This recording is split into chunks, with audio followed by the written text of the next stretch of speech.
Assalamualaikum warahmatullahi wabarakatuh. Perkenalkan, nama saya Ilhamdi. Di sini saya akan menjadi moderator pada presentasi kelompok kami pada kali ini. Di sini saya juga bersama rekan saya yaitu Ramdhani sebagai pemateri pertama. Baiklah, saya persilakan pada teman saya yaitu Ramdhani. Waktu dan tempat saya persilakan. Baik, assalamualaikum warahmatullahi wabarakatuh. Saya di sini akan menjelaskan pengertian kredit. Nah, pengertian kredit ini menurut Anwar Iqbal Quraisy, dalam buku Islam dan Teori Pembungaan Uang. Islam melarang pembungaan uang atau riba, namun tidak melarang kegiatan perkreditan. Nah, perkreditan atau pinjaman ini penting dalam perekonomian modern agar aktivitas ekonomi berjalan lancar. Nah, Quraisy juga membagi pinjaman ini dengan menjadi dua jenis. Ada pinjaman tidak produktif, yaitu pinjaman atau memenuhi kebutuhan hidup sehari-hari. Nah, ada juga pinjaman produktif, yaitu pinjaman yang digunakan untuk kegiatan usaha dan menghasilkan pendapatan. Nah, Islam juga menyadari perlunya pinjaman atau kebutuhan dasar, dan apabila peminjam tidak mampu membayar, dianjurkan untuk membebaskan hutang tersebut. Nah, pengertian kredit menurut Undang-Undang Nomor 7 Tahun 1992 tentang perbankan, Bab 1 Pasal 1 Ayat 12, kredit adalah penyediaan uang atau tagihan yang dapat dipersamakan dengan itu berdasarkan persetujuan pinjam-meminjam ini antara bank dengan pihak yang lain, yang mewajibkan pihak meminjam melunasi utangnya dalam jangka waktu tertentu, disertai dengan bunga atau imbalan. Nah, pengertian pembiayaan dalam perbankan syariah ini, dalam praktik perbankan syariahnya, pembiayaan adalah penyediaan dana dari bank syariah kepada nasabah berdasarkan kesepakatan yang mewajibkan nasabah itu mengembalikan dana setelah jangka waktu tertentu. Nah, pengembalian ini dapat berupa ujrah atau biaya jasa kan, tanpa imbalan, dan bagi hasil atau keuntungan usaha. Nah, selanjutnya pengertian jual beli kredit dalam Islam. Jual beli kredit itu merupakan salah satu bukti transaksi jual beli yang banyak diminati oleh masyarakat, terutama di kalangan menengah ke bawah. Nah, hal ini disebabkan oleh mekanisme yang memberikan kemudahan bagi pembeli untuk memperoleh barang meskipun memiliki keterbatasan pendapatan. Nah, melalui sistem kredit, seseorang dapat memiliki barang yang nilainya cukup tinggi tanpa harus menyediakan dana secara tunai pada saat pembelian dilakukan. Secara umum, jual beli kredit ini menunjukkan transaksi jual beli di mana harga barang dibayar secara bertahap dalam bentuk cicilan dalam jangka waktu tertentu yang telah disepakati oleh penjual dan pembeli.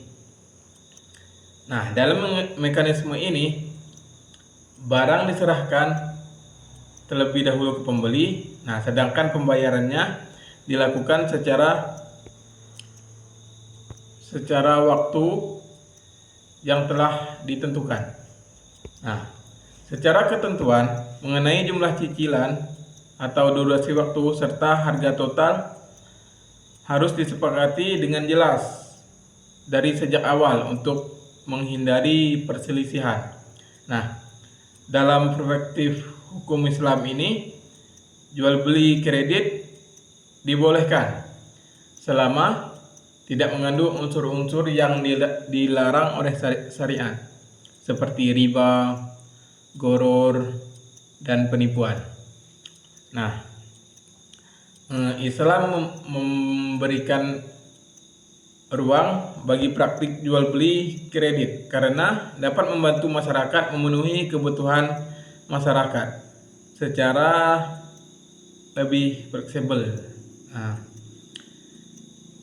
akan tetapi penjual dan pembeli wajib memastikan bahwa akad dilakukan dengan transparan, jujur, dan berdasarkan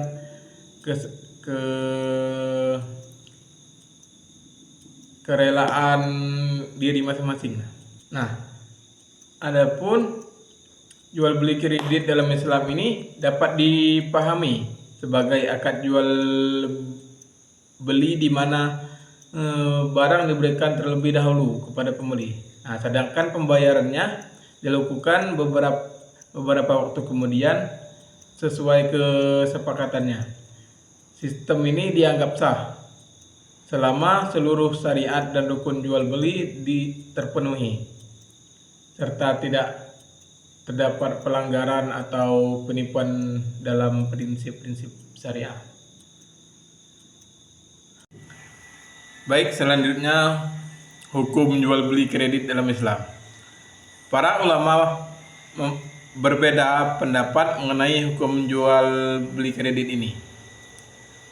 Nah, namun kebanyakan mayoritas ulama dari 4 mazhab seperti mazhab Syafi'i, Hanafi, Maliki, dan Hambali, serta seperti ulama Zaid bin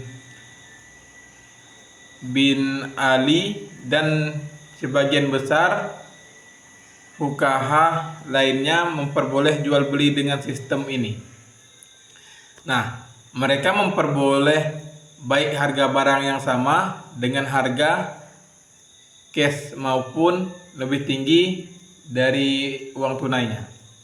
Nah, selisih harga antara tunai dan kredit tidak dianggap riba, namun selama memenuhi syarat akad yang sah. Syarat sah dalam jual beli kredit ini, para ulama menekankan satu syarat penting, yaitu kejelasan akadnya. Nah, seperti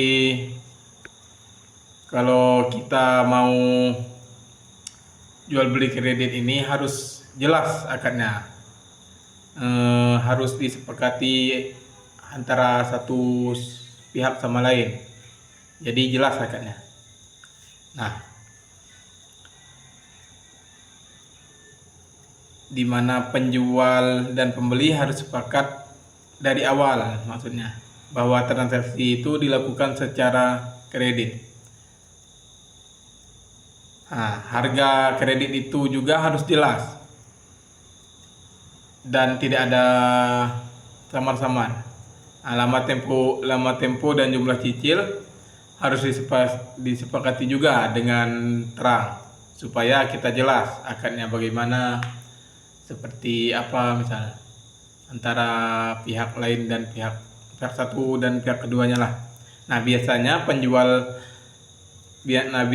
penjual menyebutkan 2 harga, yaitu misalnya harga cash misalnya ada 100 juta atau 100 juta lah misal, dan harga kreditnya 120 juta. Nah, pembeli harus menentukan pilihannya secara jelas atau mau di pihak yang mananya. Nah, seperti contohnya itu transaksi yang diperbolehkan Ahmad Burhan kalau nggak salah. Nah, mobil ini kalau cashnya 100 juta, kalau kreditnya dalam setahun itu 120 juta. Nah, kalau kata Burhan itu, oke, aku beli dengan sistem kredit dengan harga 120 juta tadi selama setahun. Nah, kalau begitu transaksi itu diperbolehkan. Karena apa? Karena harganya jelas pembayarannya, sistem pembayarannya juga jelas, dan akadnya tidak mengandung kedua pihak, tidak mengandung ketidakpastian maksudnya. Nah, jadi akad itu sudah jelas. Nah, lalu akad tidak mengandung dua tidak tidak mengandung dua ketidakpastian lah, atau gharar. Contohnya transaksi yang tidak diperbolehkan, seperti misalnya siapa misal di kelas ini, misal Ilham lah, misal dia mau beli mobil lah, misalkan jual mobil lah, misal Ilham jual mobil. Nah, kata Ilham, mobil ini harganya 100 juta kalau cashnya ya. Nah, lalu kalau kreditnya 120 juta. Nah, lalu kata Pemas, oke, aku beli, kata Pemas. Dia kan beli mobil dari Ilham kan. Nah, transaksi itu tidak diperbolehkan. Kenapa? Nah, karena tidak jelas apakah pembeli memilih cash atau kredit. Ada dua akad dalam satu transaksi. Nah, menurut jumhur ulama, akadnya batal. Kalau menurut Hanafi, akadnya fasid. Fasid itu rusak kalau nggak salah. Nah, karena gharar atau ketidakjelasan, hadis Nabi yang melarang dua akad dalam satu transaksi menjadi dasar landasan bentuk transaksi ini kalau nggak salah. Nah, jual beli angsuran itu termasuk salah satu bentuk jual beli kredit, di mana penjual menawarkan barang dengan sistem tempo seperti dalam waktu yang disepakati. Nah, selanjutnya akan dilanjutkan oleh teman saya, yaitu Ilhamdi.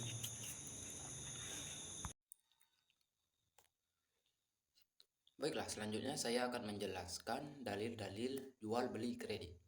Pensyariatan jual beli secara berutang atau kredit tidak dijelaskan secara khusus, tetapi berpedoman kepada keumuman ayat tentang jual beli yang terdapat dalam Al-Quran.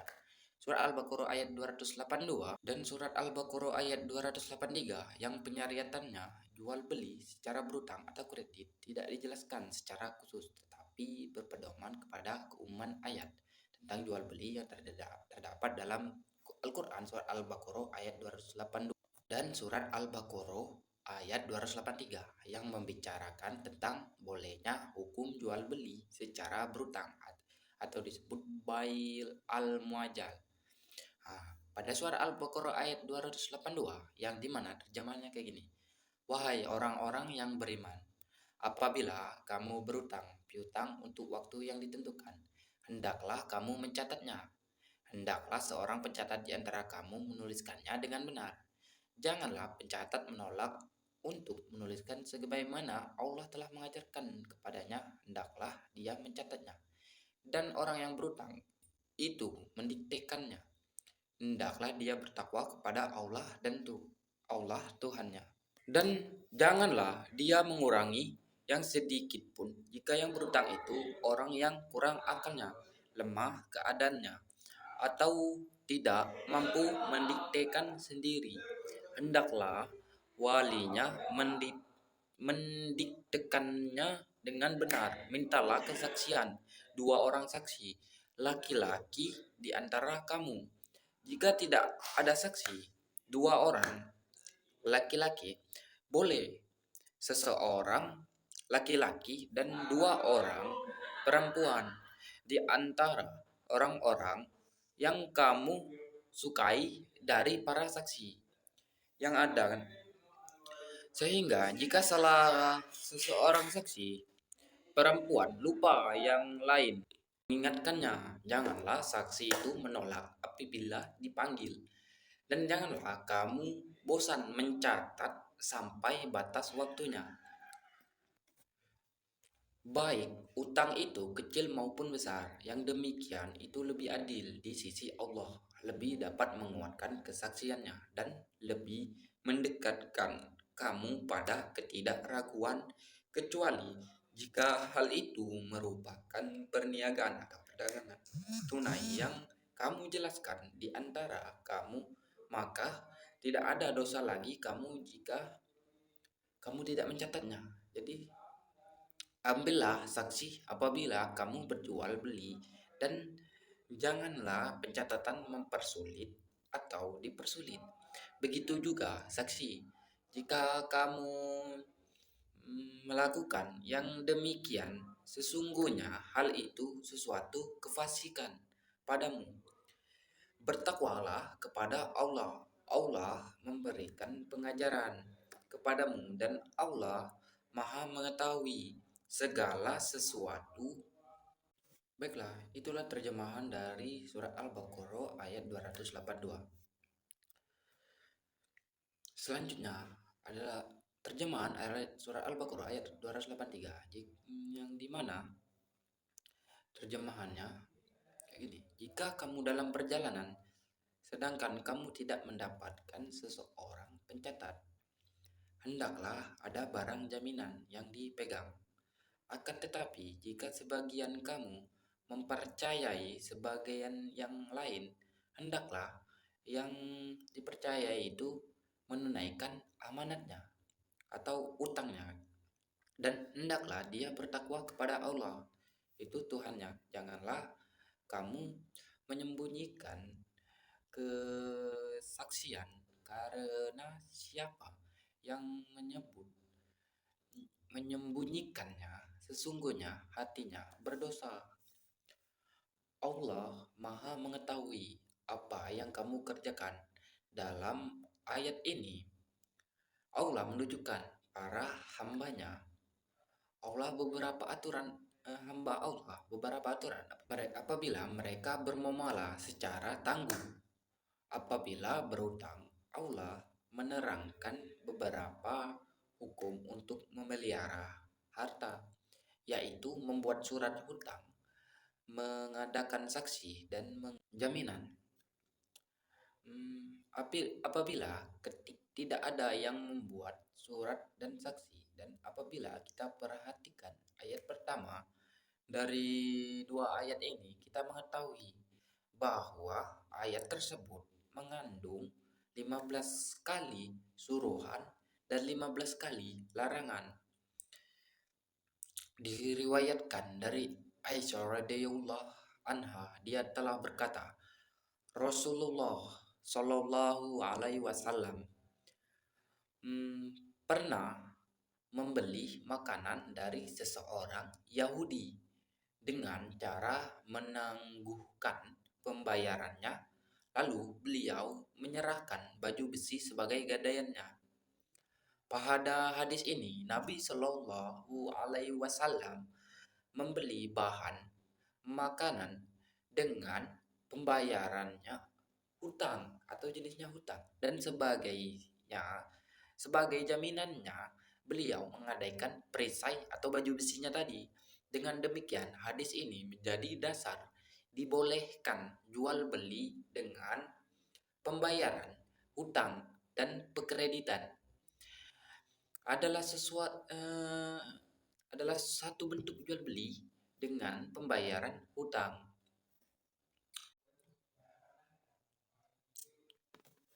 Baiklah, selanjutnya di sini saya akan menjelaskan persyaratan keabsahan akad dalam jual beli kredit. Yang disyaratkan mengenai sahnya suatu akad, adanya barang yang diakadkan harus berada di tangan penjual saat akad.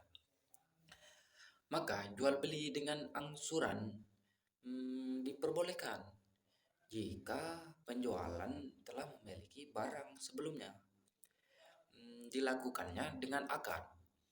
Apabila seseorang menjual barang kepada pemilik pertamanya, misalnya kayak ini, seseorang pedagang berkata kepada pemberi hutang, aku jual barang nih kepadamu dengan syarat orang yang berutang. kepadamu menjualkan kembali barang ini. Apabila cara tersebut telah ada kesepakatan dan konspirasi sebelumnya, maka tidak dibolehkan karena cara seperti ini mengandung tipu daya. Adapun jika seseorang menjual barang kepada seorang pembeli dengan akad serah terima yang sah, kemudian pembeli tersebut menjual barang itu kepada seorang pengutang. Kemudian pengutang menawarkan barang tersebut kepada seorang yang mau membayarkannya lebih mahal dan akhirnya barang tersebut dibeli kembali oleh penjual pertama, maka jual beli tersebut sah karena tidak ada kesepakatan sebelumnya atau kesepakatan dewan. Sekalipun akad jual beli kredit dengan harga yang lebih mahal dibandingkan tunai pada dasarnya dibolehkan. Akan tetapi ada persyaratan-persyaratan yang harus dipenuhi untuk keabsahannya. Riba dan keuntungannya menjadi harta haram. Persyaratan tersebut adalah sebagai berikut. Yang pertama itu ada akad ini tidak dimaksudkan untuk melegalkan riba, maka jual beli ini tidak diperbolehkan.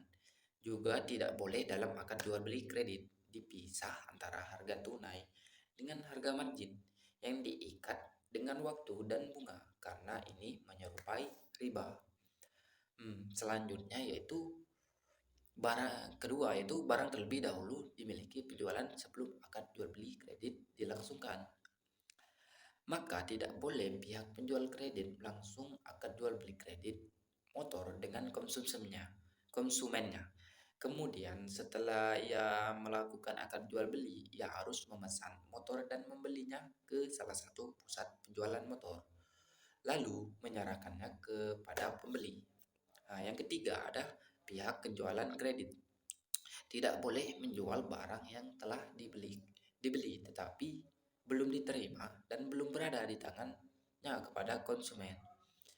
Nah, yang keempat tadi ya, barang yang dijual bukan merupakan emas, perak atau mata uang.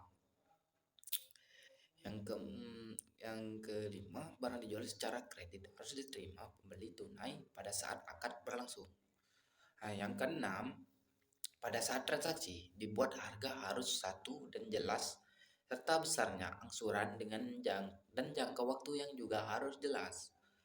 Yang ketujuh, akad jual beli kredit harus tegas, maka tidak boleh akad dibuat dengan cara beli sewa.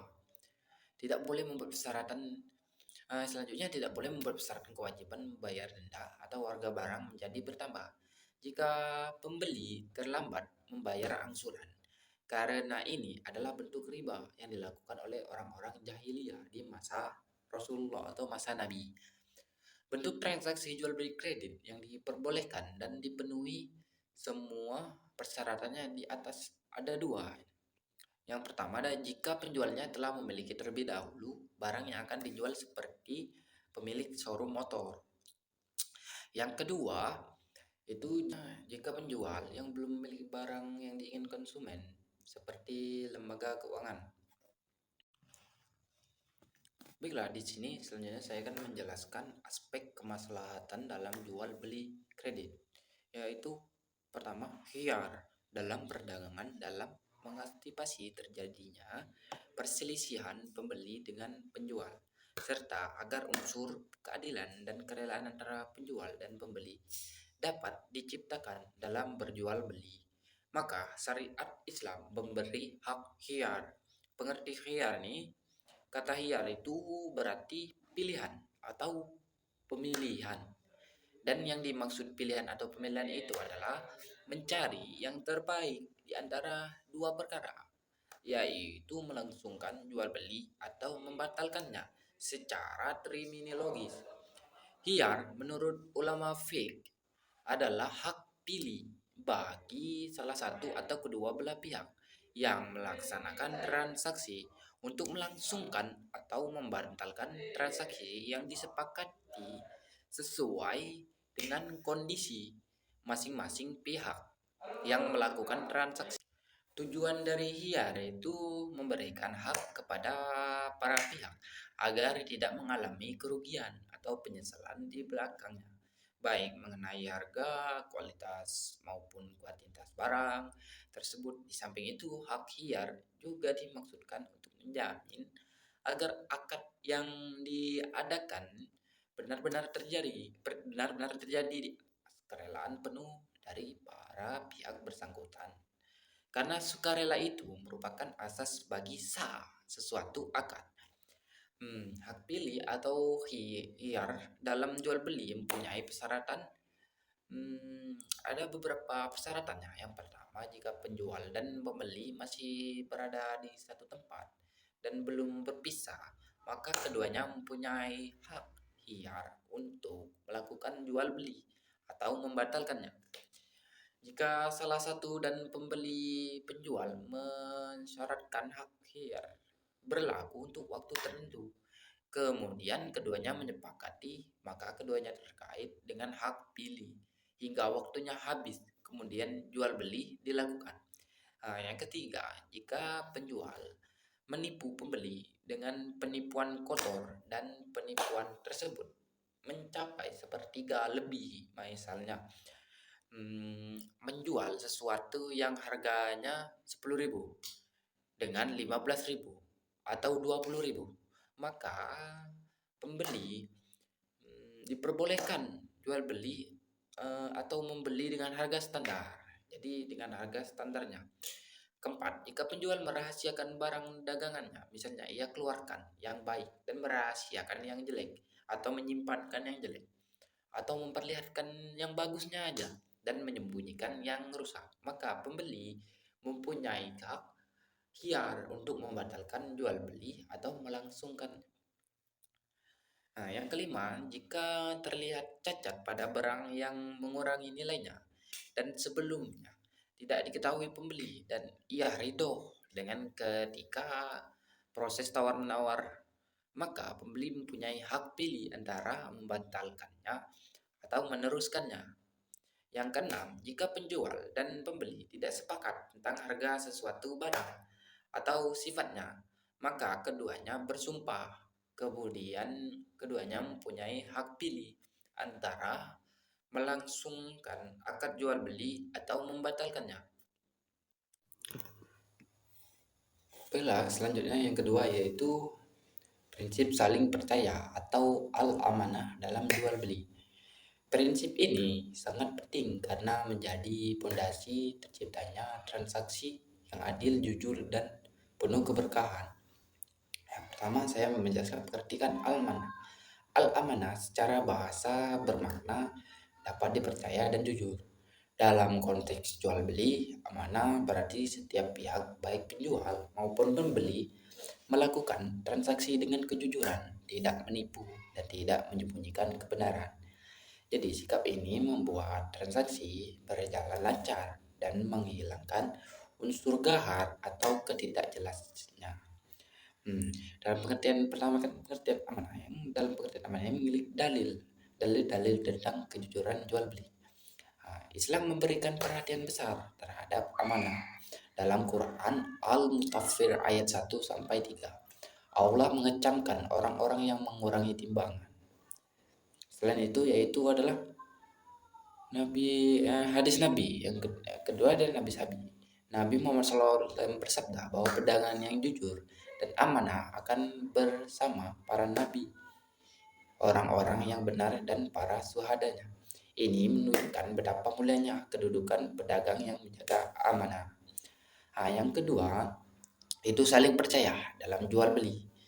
Amanah dalam jual beli dapat diwujudkan dengan beberapa cara. Misalnya, penjual tidak boleh menyembunyikan cacat barang. Jika barang memiliki kerusakan, maka harus dijelaskan secara terbuka. Begitu pula dalam penimbangan dan pengukuran, harus dilakukan secara benar tanpa pengurangan. Penjual juga tidak boleh memanipulasi harga, apalagi memanfaatkan ketidaktahuan pembeli untuk meraih keuntungan berlebih. Selanjutnya keempat itu manfaat menerapkan prinsip amanah. Ketika prinsip amanah diterapkan, banyak manfaat yang dapat dirasakan. Di antaranya adalah terciptanya kepercayaan antara penjual dan pembeli. Hubungan yang saling percaya dapat menghasilkan transaksi jangka panjang. Selain itu, usaha yang dijalankan dengan amanah akan mendatangkan keberkahan. Bahkan dari sisi sosial, penerapan amanah terus menjaga stabilitas ekonomi karena transaksi berlangsung secara sehat. Nah, yang kelima, ada contoh kecurangan yang merusak amanah. Nah, namun dalam praktiknya masih sering ditemukan pelanggaran amanah. Misalnya, penjual yang menutupi cacat barang, menggunakan timbangan yang tidak sesuai, memberikan promosi yang dilebih-lebihkan, atau menjualkan barang-barang palsu seolah-olah asli kan kayak gitu. Semua perbuatan ini termasuk bentuk penipuan yang dilarangkan dalam Islam dan dapat merusak kepercayaan masyarakat. Maka sebagai umat Islam, kita dituntutkan untuk menjaga amanah dalam segala bentuk muamalah, termasuk jual beli dengan menerapkan prinsip saling percaya. Kita bukan hanya mendapatkan keuntungan dunia, tetapi juga pahala dan kedudukan mulia di sisi Allah. Nah, maka mungkin itu saja yang bisa kami sampaikan. Semoga materi ini bermanfaat dan dapat kita aplikasikan dalam kehidupan sehari-hari. Baiklah, mungkin itu saja yang bisa kami sampaikan dari kelompok kami. Kami akhiri. Wassalamualaikum warahmatullahi wabarakatuh.